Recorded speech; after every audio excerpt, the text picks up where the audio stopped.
মসিউল হক সাহেব এখন ফোন লাইনে আছেন। তিনি নাখালপাড়ার একজন স্থানীয় নেতৃস্থানীয় কর্মী। তিনি ফোন করেছেন, তার সাথে কথা বলবো। আসসালামু আলাইকুম।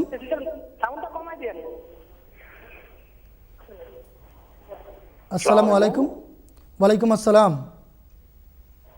যে আপনাদের অনুষ্ঠান দেখছি এবং এত সুন্দর অনুষ্ঠান করার জন্য জি আপনাদের অনুষ্ঠান দেখছি সরাসরি। আমি নাখালপাড়া মনা বলছি।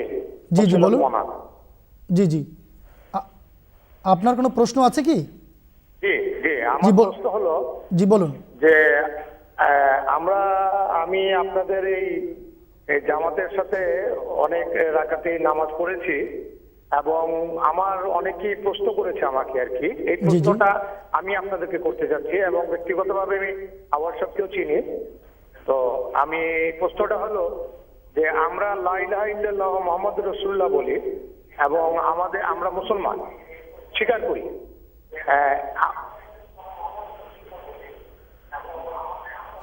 আপনি মসিউল হক সাহেব, আপনি কষ্ট করে আপনার টেলিভিশনের ভলিউমটা একটু বন্ধ করে দিন, আমরা শুনতে পাচ্ছি না আপনার কথা।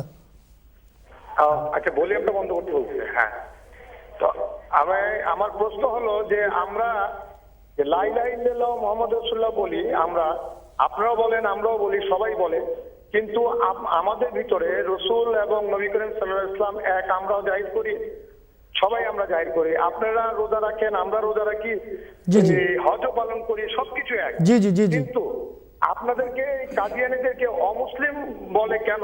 এই প্রশ্নটা আমার ভিতরে অনেক সময় বিরাজ করেছে এবং আমি আপনাদের সাথে জামাতেও নামাজ পড়ে। জি মসিউল হক সাহেব, আপনাকে অনেক ধন্যবাদ। মসিউল হক সাহেব, আমরা আপনার প্রশ্ন পেয়ে গেছি, আশা করি আমাদের প্যানেলে যারা আছেন ওনারা উত্তর দিবেন। জি, সব কিছু এক হওয়া সত্ত্বেও আমাদেরকে কেন কাফের বলা হয়? মৌলানা ফিরোজ আলম সাহেব, আপনি যদি বলেন। মসিউল হক ভাই, আপনাকে অনেক ধন্যবাদ প্রশ্ন করার জন্য। এটা এমন একটি প্রশ্ন আপনি আমার মনে হয় ভুল জায়গায় করেছেন। কারণ যে কোনো ব্যক্তিকে কোনো দোষী মনে করে, কেন মনে করে তাকে জিজ্ঞেস করা উচিত। বিপরীত পক্ষকে জিজ্ঞেস করলে তার সঠিক উত্তর পাওয়ার অনেক ক্ষেত্রে সম্ভাবনা থাকে না। যে আমাদেরকে অমুসলিম মনে করে তাকে মনে হয় জিজ্ঞেস করা উচিত যে কারণ কি। কিন্তু তা সত্ত্বেও নীতিগত উত্তর আমি আপনাকে দিতে পারি যে যখনই আল্লাহ তাআলার পক্ষ থেকে পৃথিবীতে সত্য আসে, মহাপুরুষ আসেন খোদার নির্দেশে, সকল যুগে সব সময় তার বিরোধিতা হয়েছে, তার জামাতের বিরোধিতা হয়েছে, বিভিন্ন নোংরা নাম তাকে দেয়া হয়েছে। আমাদের প্রিয় নবী হজরত মুহাম্মদ সাল্লাল্লাহু আলাইহি সাল্লামকেও এই ধরনের মানুষ নিষ্কৃতি দেয়নি।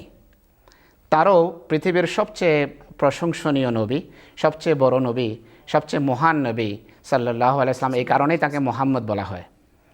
সেই রসুল সাল্লাল্লাহু আলাইহি সাল্লামের যে কত নাম রেখেছে, কতভাবে তাকে ডেকেছে, মক্কার অলিতে গলিতে, আরবে কত বই যে লেখা হচ্ছে তা ব্যঙ্গাত্মক, কত কথা তার সম্পর্কে আজে বাজে বলা হচ্ছে আজও ডেনমার্কে, ইউরোপের বিভিন্ন দেশে। এর জন্য কি হযরত মুহাম্মদ সাল্লাল্লাহু আলাইহি সাল্লাম দায়ী? মোটেই নয়। আল্লাহর পক্ষ থেকে সত্য যখনই আসে, এটি বিরোধীদের রীতি যে তারা সত্যের মান্যকারীর এবং সত্যের বাহককে বিভিন্ন বাজে নামে ডেকে থাকে, বিভিন্ন অপলাপ করে থাকে তার সম্পর্কে। আজও একই অবস্থা। কোরআন শরীফে আল্লাহ তাআলা বলেছেন যে ইয়া হাসরাতান আলাল ইবাদ মা ইয়াতিহিম মির রাসূলিন ইল্লা কানু বিহি ইস্তাহজিউন। পরিতাপ বান্দাদের জন্য, যখনই কেউ এসেছে তারা হাসি ঠাট্টা করেছে, বিদ্রূপ করেছে। আজও তাই হচ্ছে। আমরা মুহাম্মদ রাসূলুল্লাহ সাল্লাল্লাহু আলাইহি ওয়াসাল্লামকে 100% মানি, আমরা তার 100% দাসত্ব করে গর্ব করি, কারণ আমরা জানি যে এতেই মুক্তি নিহিত। এছাড়া মুক্তির আর কোনো দ্বার এখন খোলা নেই। আমাদের কালেমা লা ইলাহা ইল্লাল্লাহ মুহাম্মাদুর রাসূলুল্লাহ। তার সত্ত্বেও যদি কেউ আমাদেরকে অন্য কোনো নাম দেয়, তার বিষয় খোদার হাতে, খোদা তার সাথে বোঝাপড়া করবেন। আমরা তার সম্পর্কে কোনো ফতোয়া দেই না, কিন্তু আমাদের দৃঢ় বিশ্বাস যে আমরা হযরত মুহাম্মদ সাল্লাল্লাহু আলাইহি ওয়াসাল্লামকে মেনে, তার দাসত্ব করে, তার আনুগত্য করে আমাদের আল্লাহর দরবারে উপস্থিত হব। তার নির্দেশেই আমরা হযরত মুহাম্মদ সাল্লাল্লাহু আলাইহি ওয়াসাল্লামের প্রতিশ্রুত মসিহ ইমাম মাহদী আলাইহিস সালাতু ওয়াস সালামকে মেনেছি। এটি যদি দোষ হয়, এই দোষে আমরা দোষী।